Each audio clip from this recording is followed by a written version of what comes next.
छात्र छात्राओं, online classes में आपका हार्दिक स्वागत है। इंग्लिश ग्रामर में हमारा टॉपिक चल रहा है मॉडल्स का, और मॉडल में मैंने आपको पिछली क्लास में शुड के बारे में बताया था कि शुड मॉडल का प्रयोग किन किन स्थितियों में किन भावों को व्यक्त करने के लिए किया जाता है। तो उसी क्रम को आगे बढ़ाते हुए मैं आज की क्लास में आपको पढ़ा रहा हूँ वुड का प्रयोग। यानी वुड का प्रयोग हम किन भावों को प्रदर्शित करने के लिए सेंटेंस में किस प्रकार से करते हैं। तो इसके लिए क्या है, सबसे पहले तो आप जानते हो कि वुड का प्रयोग मैंने आपको पहले बता दिया था कि विल का पास्ट जो होता है, विल का पास्ट इक्विवेलेंट क्या होता है, वुड माना जाता है। विल का पास्ट वुड माना जाता है। इसीलिए डायरेक्ट से इनडायरेक्ट बनाते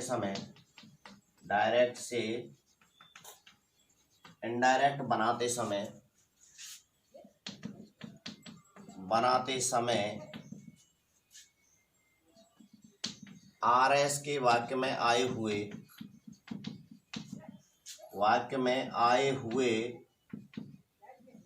विल को वुड में बदला जाता है।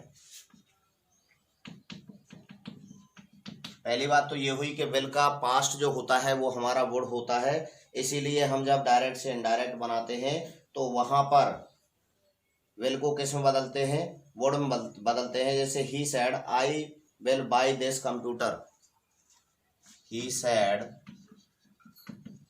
Inverted coma I will buy this computer.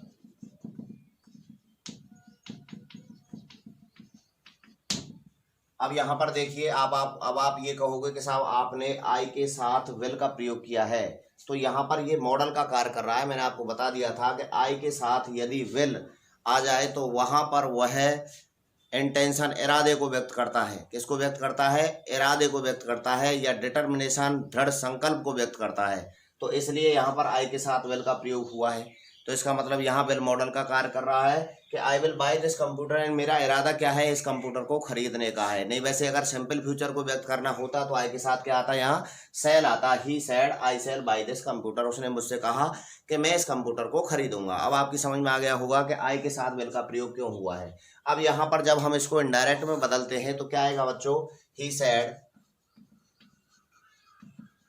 That he, और विल का क्या होगा, would, he would buy this computer. तो पहला है हमारा विल का जो पास्ट इक्विवेलेंट होता है वह होता है वुड। विल का पास्ट वुड होता है, अतः डायरेक्ट से इनडायरेक्ट बनाते समय हम विल के स्थान पर वुड का प्रयोग करते हैं। ठीक है बच्चों। अच्छा, इसके अलावा वुड का प्रयोग कहाँ पर किया जाता है? टू एक्सप्रेस पास्ट हैबिट्स, पहला पॉइंट हो गया। दूसरा है number 2, to express past habits.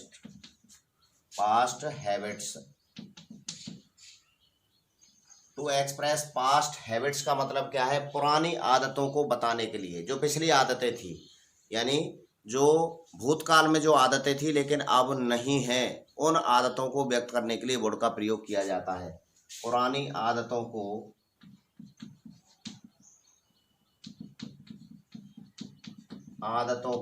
बताने के लिए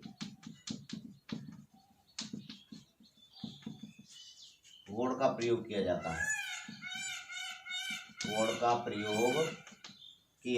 है।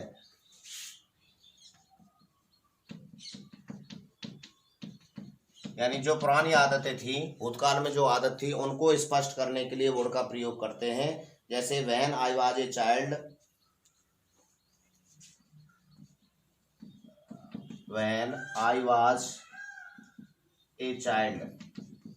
जब मैं बच्चा था, माई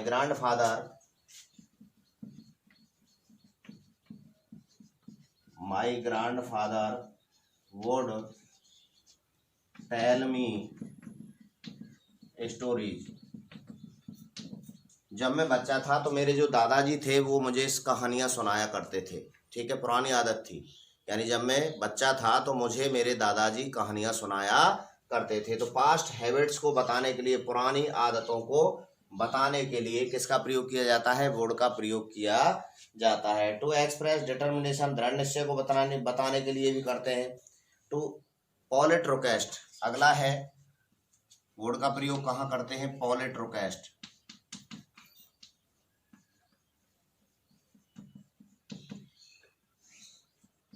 विनम्र निवेदन, विनम्र निवेदन,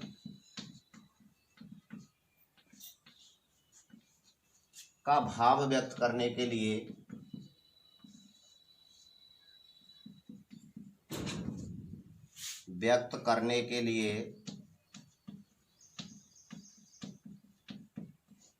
वुड का प्रयोग करते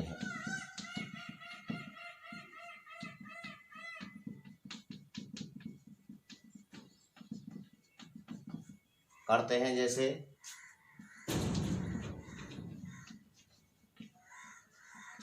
would you give me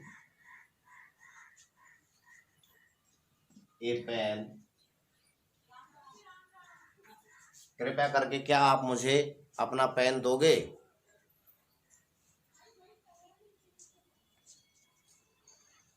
Would you help me, क्या आप मेरी सहायता करोगे? Would you help me, क्या आप मेरी सहायता करोगे?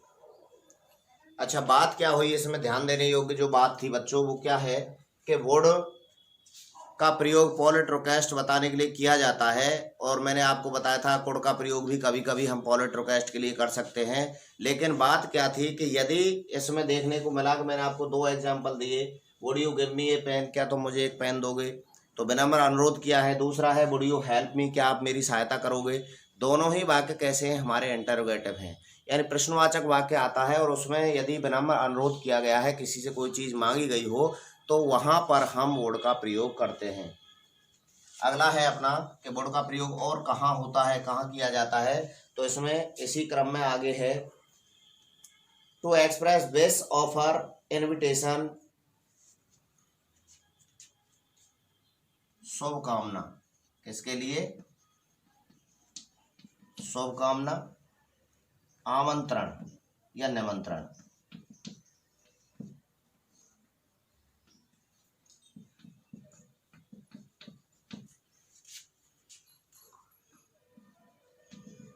के लिए वुड का प्रयोग करते हैं, वुड का प्रयोग करते हैं। यानी किसी को विश करने के लिए या इनविटेशन देने के लिए हम किसका प्रयोग करते हैं?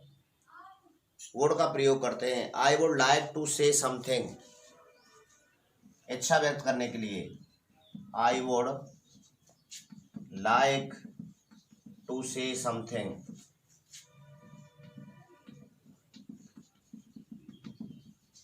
Something about your future.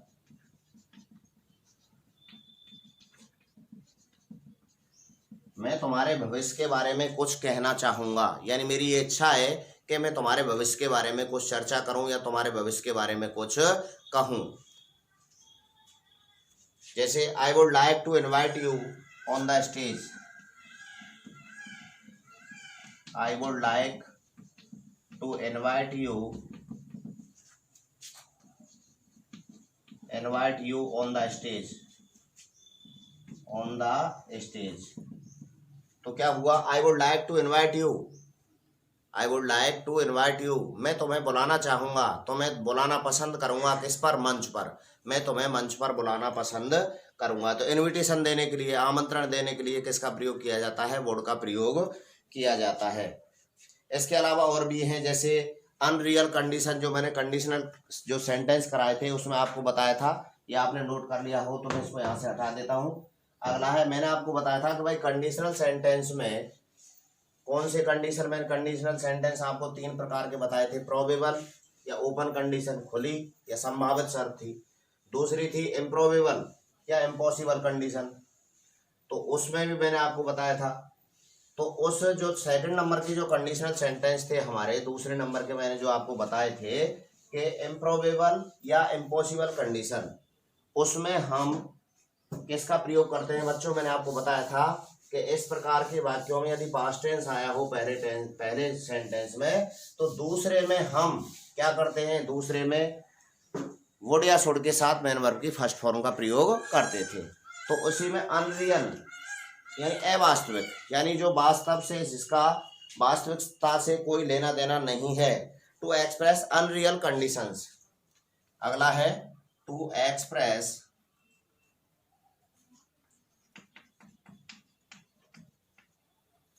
Unreal condition.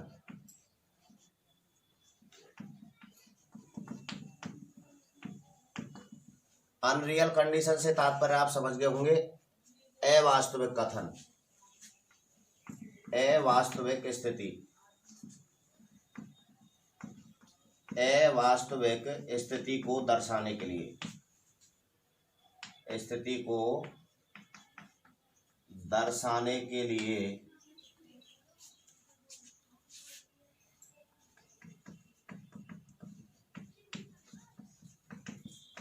Would का प्रयोग करते हैं।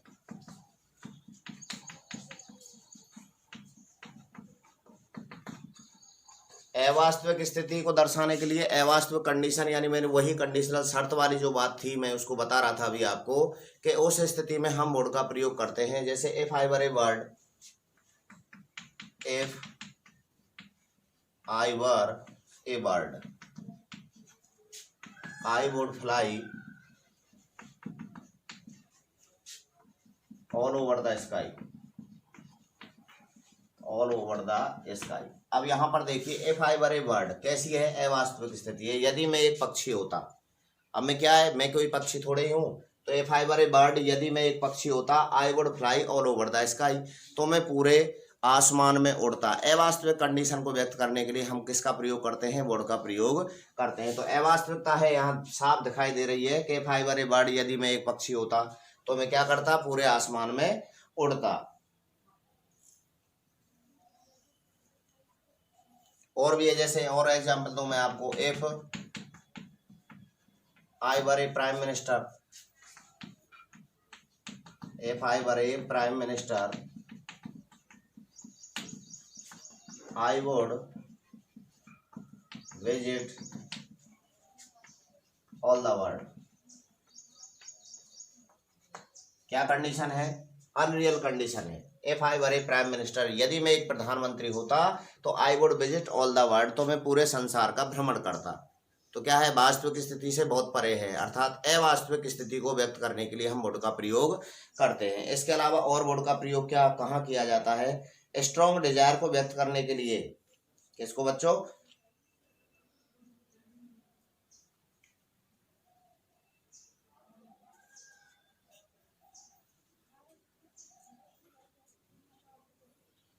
स्ट्रॉन्ग डिजायर को व्यक्त करने के लिए। अगला है टू एक्सप्रेस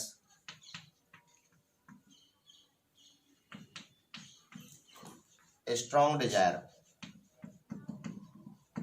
तीव्र इच्छा शक्ति, तीव्र या प्रबल इच्छा शक्ति को व्यक्त करने के लिए, प्रबल इच्छा शक्ति को बताने के लिए, प्रबल इच्छा शक्ति को बताने के लिए वुड का प्रयोग किया जाता है। वुड का प्रयोग किया जाता है। प्रबल इच्छा शक्ति हो कोई, यदि मन में किसी के प्रति बहुत प्रबल तेज तीव्र इच्छा शक्ति हो रही हो, तो उसे स्पष्ट करने के लिए वुड का प्रयोग करते हैं। जैसे would that I were child again, would that she were my beloved, would that I were child again, would that child I were again. ऐसा ऐसा हो कि मैं क्या हो जाऊं, दोबारा से बच्चा बन जाऊं। तो प्रबल इच्छा शक्ति होती है I were child again, would that I were child again, कि मैं पुनः बच्चा बन जाऊं। तो यहाँ इन स्थितियों को व्यक्त करने के लिए हम वुड का प्रयोग करते हैं। तो वुड का प्रयोग कहाँ कहाँ किया जाता है ये आपकी समझ में आ गया होगा। अपना अगला जो है, अगला मॉडल है यूज ऑफ नीड। अगला मॉडल है नीड और डेयर। नीड और डेयर, नीड और डेयर का प्रयोग कहाँ किया जाता है?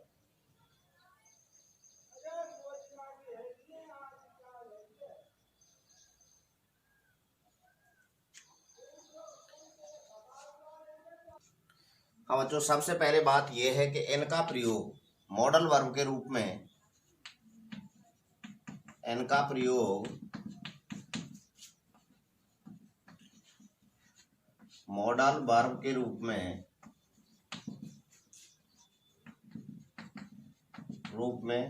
केवल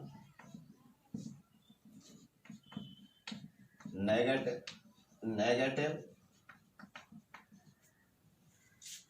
और इंटरोगेटिव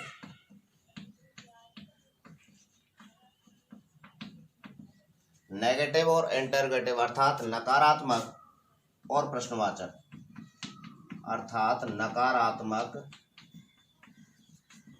और प्रश्नवाचक वाक्यों में, और प्रश्नवाचक वाक्यों में, प्रश्नवाचक वाक्यों में किया जाता है, वाक्यों में किया जाता है। अच्छा, सिंपल जो सेंटेंस होते हैं उसमें नीड का प्रयोग एज ए मेन वर्ब के रूप में किया जाता है, जिसका मतलब होता है आवश्यकता। जैसे यू नीड्स माई हेल्प, तो हमें मेरी सहायता की आवश्यकता है। लेकिन मॉडल वर्ब के रूप में इनका प्रयोग नेगेटिव और इंटरोगेटिव सेंटेंस में ही किया जाता है। वहाँ एब्सेंस ऑफ नेसेसिटी अर्थात आवश्यकता को एब्सेंस यानी अनुपस्थिति, अर्थात वहाँ जहाँ पर आवश्यकता ना पड़ रही हो का भाव व्यक्त करने के लिए नीड का प्रयोग किया जाता है। तो इसके साथ हमेशा नॉट का प्रयोग होता है, नीड नॉट। मॉडल वर्ब के रूप में नीड नॉट का प्रयोग होता है। तो अब आपकी समझ में आ गया कि भाई नीड और डेयर जो मॉडल हैं हमारे, मॉडल वर्ब के रूप में इनका प्रयोग केवल नेगेटिव और इंटरोगेटिव सेंटेंस में ही किया जाता है। तो किसका भाव व्यक्त करने के लिए इनका प्रयोग absence of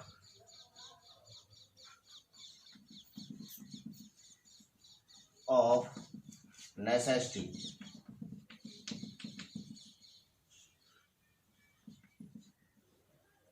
absence of necessity अर्थात आवश्यकता का अभाव, आवश्यकता का अभाव।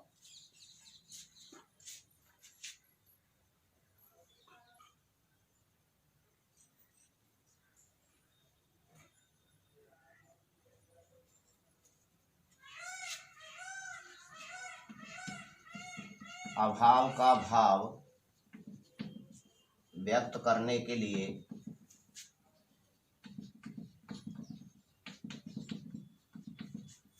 किया जाता है, ठीक है बच्चों। यानी जहां पर आवश्यकता ना हो उस स्थिति को दर्शाने के लिए नीड नॉट का प्रयोग करते हैं। तो एब्सेंस ऑफ नेसेसिटी अर्थात आवश्यकता का अभाव प्रदर्शित करता है कौन? Need not. देखिए बच्चों, जैसे you need not stay here, यानी तुम्हें यहाँ रहने की कोई आवश्यकता नहीं है। एब्सेंस ऑफ नेसेसिटी अर्थात आवश्यकता का अभाव हो। इसके अलावा नीड नॉट का प्रयोग कहाँ किया जाता है ये और बता दूंगा आपको।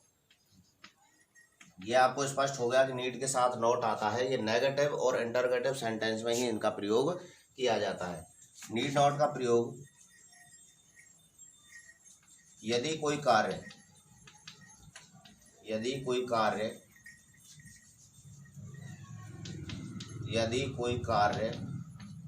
पूरा हो गया हो और उसकी पुनः चर्चा की जाए जिसकी आवश्यकता ना हो, और उसकी पुनः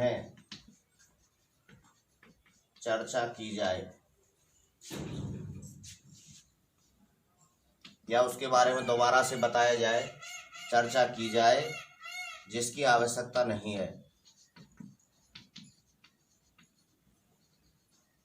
आवश्यकता नहीं है, तो वहाँ नीड नॉट का प्रयोग किया जाता है।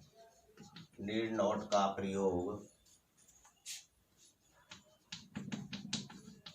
प्रयोग किया जाता है।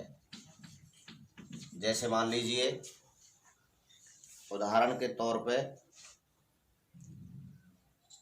he need not have disclosed my name before the police. He need not have disclosed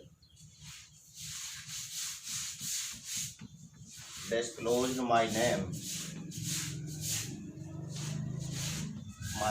before the police. यानी उसे पुलिस के सामने मेरा नाम लेने की कोई आवश्यकता नहीं थी। जब उनका कार्य कोई हो गया था तो उसे पुलिस के सामने मेरा नाम लेने की कोई आवश्यकता नहीं थी। इसमें क्या होता है, perfect infinitive verb need not plus have का प्रयोग किया जाता है। क्या आता है बच्चों? Need not plus perfect infinitive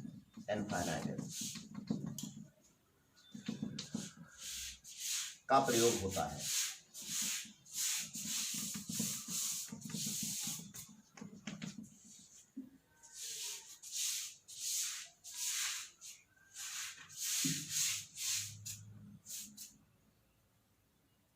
You need not have resigned that job.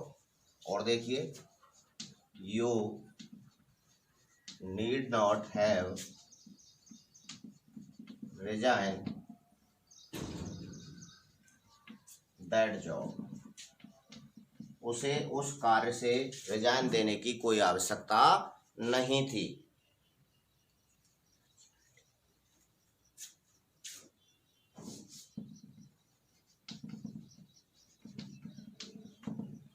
तो इस प्रकार से नीड नॉट का प्रयोग किया जाता है। अगला है अपना डेयर। डेयर का प्रयोग कहाँ किया जाता है, ये तो मैंने बता ही दिया आपको कि डेयर का भी डेयर नॉट का प्रयोग करते हैं। तो ऑर्डिनरी वर्ब के रूप में डेयर का अर्थ होता है to venture, to have courage आदि को व्यक्त करने के लिए। लेकिन मॉडल फॉर्म में, मॉडल वर्ब में इसका प्रयोग कहाँ पर करते हैं? मॉडल एक्सिलरी के रूप में डेयर से अप्लाई होता है टू टेक करेज। मॉडल के रूप में इसका अर्थ होता है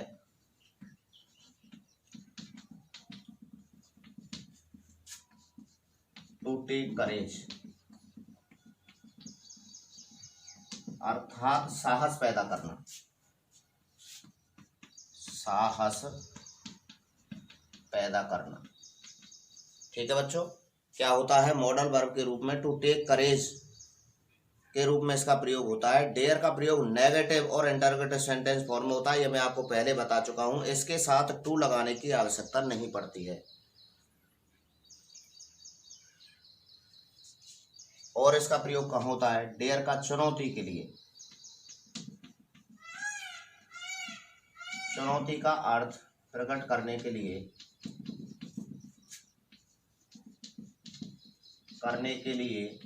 भी डेयर का प्रयोग किया जाता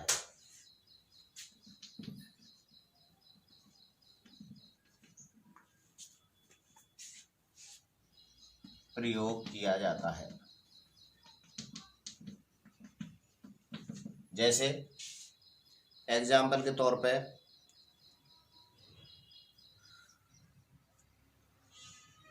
dare you face the robbers, dare you face the robbers, क्या तुम लुटेरों का सामना कर सकते हो? अर्थात ये चुनौती है तुम्हारे सामने, क्या तुम ऐसा कर सकते हो। तो चुनौती का भाव प्रकट करने के लिए डेयर का प्रयोग किया जाता है। हाउ डेयर यू, तुम्हारी इतनी हिम्मत हो गई। Dare you fight him, dare you fight him, क्या तुम उससे लड़ सकते हो। ये तुम्हारे सामने चुनौती है, क्या तुम उससे, या तुम में इतना साहस है। तो टू टेक करेज अर्थात साहस पैदा करने के लिए डेयर का प्रयोग करते हैं, या चुनौती को का भाव प्रकट करने के लिए डेयर का प्रयोग किया जाता है। अगला है अपना ऑट टू।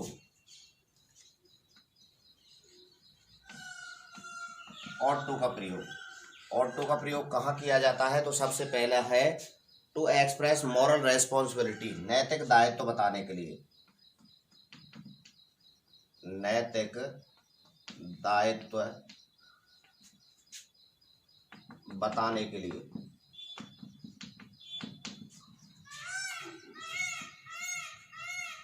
ऑट टू का प्रयोग करते हैं, ऑट टू का प्रयोग करते हैं। नैतिक दायित्व जैसे student ought to work hard, student ought to work hard, यानी छात्रों को कठिन परिश्रम करना चाहिए। Be ought to love our country, be ought to love our country, हमें अपने देश से प्रेम करना चाहिए। पहला हो गया।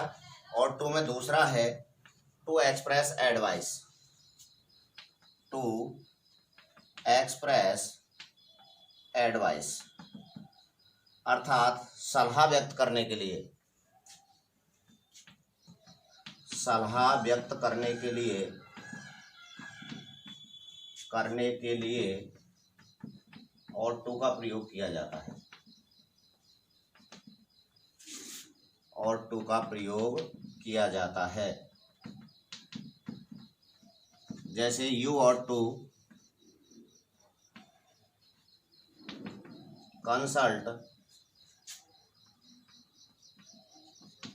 ए गुड डॉक्टर, तुम्हें एक अच्छे डॉक्टर की सलाह लेनी चाहिए। You ought to consult a good doctor, तुम्हें एक अच्छे डॉक्टर की, अच्छे चिकित्सक की परामर्श लेनी चाहिए।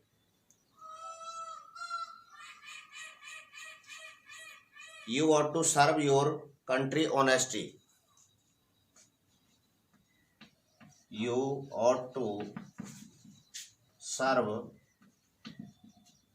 योर कंट्री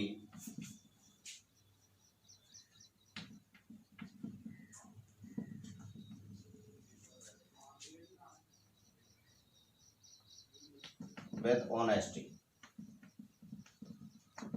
तुम्हें अपने देश की पूर्ण ईमानदारी से सेवा करनी चाहिए। तो इस प्रकार से आज की इस क्लास में बच्चों मैंने आपको बताया कि वुड का प्रयोग किस प्रकार से और कहाँ किया जाता है। वुड के प्रयोग में हमें किन किन चीज़ों की ध्यान रखने की आवश्यकता होती है, किन का भाव व्यक्त करने के लिए हम वुड का प्रयोग करते हैं। और उससे आगे वुड के बाद मैंने आपको बताया नीड नॉट और डेयर का प्रयोग। भाई नीड नॉट का प्रयोग कहाँ किया जाता है, डेयर का प्रयोग कहाँ किया जाता है, और उसके बाद था ऑट टू। शेष जो हमारे अभी जो मॉडल बचे हुए हैं उनकी अगली जो हमारी क्लास लगेगी उनके बारे में उस क्लास में आपको बता दिया जाएगा। मैं आपको पहले भी बताता आया हूँ और आज पुनः एक बार फिर दोहरा रहा हूँ कि जो भी बच्चे अभी ऑनलाइन क्लासेस से नहीं जुड़े हैं वो विद्या देवी स्कूल खेड़ली में आकर के अपना रजिस्ट्रेशन कराएं और हमारे विद्यालय द्वारा संचालित ऑनलाइन क्लासेस से जुड़ें, ताकि हम आपको घर बैठे स्टडी मटेरियल उपलब्ध करवा सकें, आपकी पढ़ाई को नियमित रूप से जारी रख सकें। तो अपनी पढ़ाई को नियमित रूप से जारी रखने के लिए आपको क्या करना है, विद्यालय में आकर संपर्क करें और अपना रजिस्ट्रेशन करवाएं। वैसे भी आपको पता है कि भाई अगस्त का महीना चल रहा है, आपकी जो पढ़ाई का 1 महीना था पहले निकल चुका है, अगस्त का महीना चल रहा है और अगस्त में भी आधे से ज़्यादा समय निकल चुका है।